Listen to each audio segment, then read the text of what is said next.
औज़ुबिल्लाहिमिनश्शैतानिर्रजीम बिस्मिल्लाहिर्रहमानिर्रहीम अस्सलाम वालेकुम नाज़रीन, आप देख रहे हैं रियल नेटवर्क। दोस्तों, इस वीडियो में हम बात करने जा रहे हैं 5G के बारे में। 5G क्या है और ये इंसानों के लिए हार्मफुल है या नहीं, ये इस वीडियो में हम देखेंगे।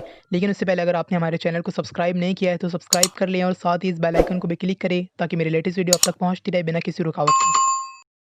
दोस्तों, 5G जो है ये टेलीकम्युनिकेशन की 5th जनरेशन है। इससे पहले भी 1G, 2G, 3G और 4G ये लॉन्च हो चुके हैं। 1983 में इसकी पहली जनरेशन जो थी 1G थी, जिसको 1G भी कहा जाता है, वो लॉन्च हुई थी जिसकी स्पीड बहुत कम थी, जिसके ज़रिए से लोग वायरलेस एक-दूसरे से मोबाइल के ज़रिए बात कर सकते थे।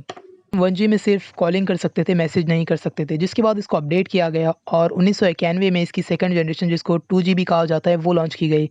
जिसके बाद अब कॉलिंग के साथ-साथ मैसेज भी किया जा सकता था। कॉलिंग और मैसेज करने के साथ-साथ 2G में इंटरनेट भी चलाया जा सकता था, जिसकी स्पीड बहुत कम थी, जो कि 40 केबी पर सेकंड ही थी। इसके बाद 1 अक्टूबर 2001 को जापान में पहली बार 3G को लॉन्च किया गया, जिसकी स्पीड 144 केबी पर सेकंड थी। 3G आने के बाद गवर्नमेंट हॉस्पिटल, बैंकिंग सिस्टम वगैरह में 3G काफ़ी उपयोगी साबित हुआ।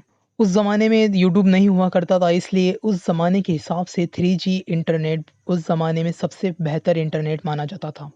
इसके बाद 14 दिसंबर 2009 को स्वीडन में 4G को लॉन्च किया गया, जिसने इंटरनेट की दुनिया में एक नया इनकलाब ला दिया, जिसकी स्पीड बहुत ज़्यादा थी। इसकी स्पीड 1 MB से लेकर 100 MB पर सेकंड थी। 4G आने के बाद क्रिकेट मैच लाइव देखने से लेकर वीडियो कॉल करने तक, डिजिटल मनी सेंड करने से लेकर इंटरनेट पे ऑनलाइन शॉपिंग करने तक, हत्ता कि सब कुछ आसान हो गया। 4G से इंटरनेट के सारे काम करना पॉसिबल है, मगर खुफिया हाथों को दुनिया को डिजिटल करना है और पूरी दुनिया को कैशलेस करना है। अब 5G को लॉन्च किया जाएगा, जिसकी स्पीड 20 GB पर सेकंड है। जब मोबाइल फ़ोन रेडिएशन की बात आती है तो यूट्यूबर, मोबाइल कंपनी सब कहते हैं कि मोबाइल रेडिएशन इंसानों के लिए हार्मफुल नहीं है, मगर सच्चाई कुछ और है। दरअसल अभी तक यूट्यूबर यही कहते हैं कि ऐसी कोई रिसर्च सामने नहीं आई है जिससे ये साबित होता है कि मोबाइल रेडिएशन इंसानों के लिए हार्मफुल है।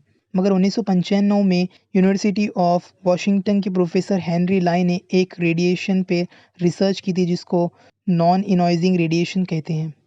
ये रेडिएशन वही है जो हमारे और आपके मोबाइल फ़ोन से निकलते हैं। सरकार जितनी फ्रीक्वेंसी में रेडिएशन को हमारे लिए सेफ़ बताती है, प्रोफेसर हेनरी ने उतनी ही फ्रीक्वेंसी में ये रेडिएशन को चूहों पर टेस्ट किया, जिसके बाद जो रिज़ल्ट आया वो काफ़ी चौंकाने वाला था। रिज़ल्ट में ये सामने आया कि जो चूहों के DNA सेल थे वो काफ़ी हद तक डैमेज हो चुके थे। आपको ये मालूम होगा कि इंसानों का जो बायोलॉजिकल सिस्टम है वो काफ़ी हद तक चूहों से मिलता-जुलता है। इसलिए अगर ये रेडिएशन इंसानों पर भी हार्मफुल हो सकता है, क्योंकि अगर ये रेडिएशन चूहों पर हार्मफुल हो सकता है तो इंसानों पर क्यों नहीं हो सकता। रिसर्च के सामने आने के बाद एक मोबाइल कंपनी मोटरोला ने प्रोफेसर हेनरी से मीटिंग करनी चाहिए और दूसरी तरफ उनकी रिसर्च को भी गलत साबित करना चाहा। उसके बाद यूँ हुआ कि एक रिसर्च प्रोग्राम जिसका नाम वायरलेस टेक्नोलॉजी रिसर्च है, उसने यूनिवर्सिटी ऑफ वॉशिंगटन के प्रेसिडेंट को एक लेटर लिखा जिसमें ये कहा गया कि आप प्रोफेसर हेनरी को जॉब से फायर कर दें, नहीं तो हम आपकी फंडिंग बंद कर देंगे। तक बहुत सी मोबाइल कंपनियां अपने हायर किए गए साइंटिस्ट के ज़रिए ये साबित करवाते हैं कि ये मोबाइल रेडिएशन हम इंसानों के लिए हार्मफुल नहीं है, और न्यूज़ चैनल पर भी यही बताया जाता है, जिससे इंसान इसका ज़्यादा से ज़्यादा उपयोग करे और इसकी रिसर्च भी हमारे सामने नहीं लाई जाती, ताकि अगर रिसर्च सामने आ गई तो कोई इसका उपयोग नहीं करेगा। अब गेम पैसों का है और अब 5G को लॉन्च किया जा रहा है ताकि दुनिया को डिजिटल और कैशलेस किया जा सके। लॉकडाउन में पूरी दुनिया बंद थी, लेकिन उसके बाद भी दुनिया के बेशतर ममालिक में 5G का इंस्टॉलेशन किया जा रहा था। इंटरनेशनल मीडिया को भी इसकी रिपोर्टिंग से रोका गया। लंदन में पूरा लॉकडाउन था, मगर इसके बावजूद भी रात दिन लंदन में 5G के टावर इंस्टॉल किए जा रहे थे। अभी 5G के हवाले से लोगों को ये बताया जा रहा है कि 5G से ज़िंदगी और भी ज़्यादा आसान होंगी और मेडिकल फील्ड में भी इससे बहुत ही ज़्यादा फ़ायदा होगा। जैसे अमेरिका से इंडिया के अंदर ऑपरेशन करना है तो 5G इंटरनेट के ज़रिए ये पॉसिबल हो सकता है, मगर इस फ़ायदे के लिए 5G का इंस्टॉलेशन नहीं किया जा रहा है। दरअसल 5G इंस्टॉलेशन करने का असल मकसद कुछ और है जो दुनिया से छुपाया जा रहा है। अगर किसी इलाके में 5G का इंस्टॉलेशन किया जाए तो सुपर कंप्यूटर के ज़रिए उस इलाके की हर एक्टिविटी पर मोशन डिटेक्टर के ज़रिए नज़र रखी जा सकती है, जो हमसे हमारी शहरी आज़ादी के खिलाफ है। ये खुफिया ताकतें पूरी दुनिया को कैशलेस करना चाहते हैं ताकि पूरी दुनिया में न्यू वर्ल्ड ऑर्डर लाया जा सके, जिसके बाद पूरी दुनिया में कैश ख़त्म हो जाएगा और कुछ नंबर या अमाउंट ही बाकी रहेंगी, जिसकी इंसानों को अभी से ही आदत लगाई जा रही है, जैसे मसलन पेपाल, पेटीएम और फ़ोन पे के ज़रिए से।